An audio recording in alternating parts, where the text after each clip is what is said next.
Evening everybody. So today's the follow-on video from the what car would I buy for a track orientated family 5 grand hot hatch, and my wife and myself are on the route to go and see a car. We're currently sat on the M1 and yeah, we're currently sat in Friday afternoon traffic and yeah, we're having fun, aren't we, Mrs F?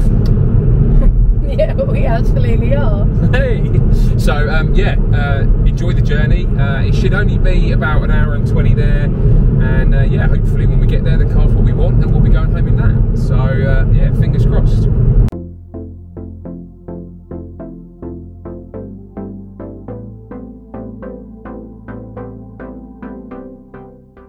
Right guys, so we've got here, we are in London and we're here to look at the car, so yeah, fingers crossed it's okay, let's go and take a look. Right guys, so yeah, we've got to the house in London and I'm with Adrian, the owner of the vehicle, who is really sound, really lovely chap, and he's going to show me some of his cars in a minute, so hopefully he'll let us get a couple of pictures and videos of that.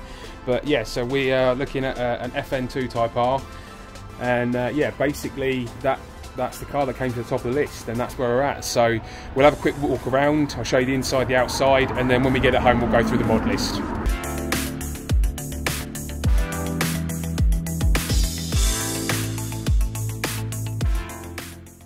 So I will do a much more in-depth video on the purchase of the car and why I got it and the reasons for that, but this is just a quick rundown of the car. It's got a lot of mods done to it, a lot of heavy modification for the suspension, things like that. So really pleased with it. Adrian's sound guy, the door hanging up there. Adrian does a lot of racing, like historical racing, and he had a bit of a prang with that car, and the guy actually said to him, you know, keep the door and I'll keep your front wing. So I thought that was pretty cool.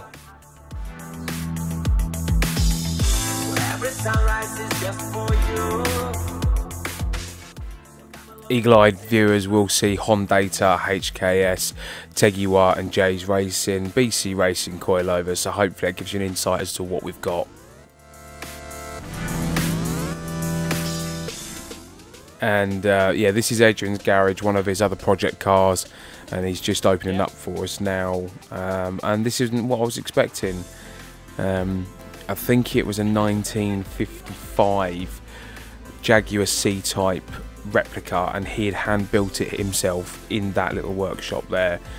So serious kudos to the man, and a really nice chap. Honestly, I can't speak highly enough of him.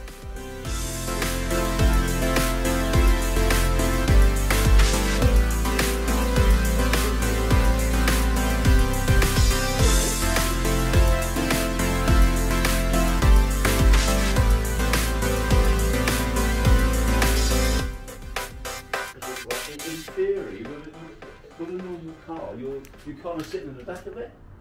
So left-handers. Right guys, so we're in the car, just on our way home now. Just going to say goodbye. Thanks again. Give us a wave. Cheers, mate. What an actual legend. The guy was retired and using a Type R for hill climbs. Can't thank him enough, and like I say, this is just a very quick video just to let you guys know what I'd got, and we'll go into a much more in-depth review of the car and just have a little look at the features and different bits and pieces that have been done to it. Thank you for watching. Do the like, do the subscribe, leave me a comment, let me know what you think. Did I make the right choice? Catch you on the next video. Thanks guys.